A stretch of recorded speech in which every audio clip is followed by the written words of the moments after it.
তো ঠিক আছে, আসসালামু আলাইকুম। কেমন আছেন সবাই? আশা করি আল্লাহ তাআলার অশেষ রহমতে সবাই অনেক ভালো আছেন। তো বর্তমানে আমরা অবস্থান করছি খলিশাকুন্ডি কাটারাংপাড়ায়। এখানে একটি ব্রিজ নির্মাণের কাজ চলমান। তো খুব অল্প সময়ের মধ্যে আমাদের এই ব্রিজটি কাজ সম্পূর্ণ হবে। তো কিছু না করে আপনার ভিডিও দেখতে থাকুন। তো এখানকার কর্তৃপক্ষের কাছ থেকে আমরা জানতে পারলাম আমাদের এই ব্রিজটির কাজ আগামী 6 মাসের মধ্যে সম্পূর্ণ হবে। তো আগামী 6 মাস পর ইনশাআল্লাহ আপনারা দেখতে পাবেন আমাদের নতুন একটি ব্রিজ। তো এটা আমাদের খলিশাকুন্ডিবাসীর জন্য অনেক অনেক অনেক বেশি একটি সুখবর। তো সকলে ভিডিওতে লাইক দেবেন, ফলো করবেন এবং আমাদের সাথে থাকবেন এবং আমাদের নিয়মিত ভিডিওগুলো দেখবেন।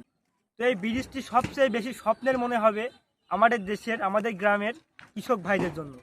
কারণ আমাদের দেশের কৃষক ভাইরা ওইদিকে আপনাদের একটু পরে দেখাবো যে মাসালের মাধ্যমে কত কষ্ট করে তারা রাস্তা পার করে। এক কথায় ওই রাস্তা দিয়ে কোনো বড় ধরনের যানবাহন যাওয়া সম্ভব না। তাই তাদের জন্য এই ব্রিজটা যে কতটা স্বপ্নের তারা জানে।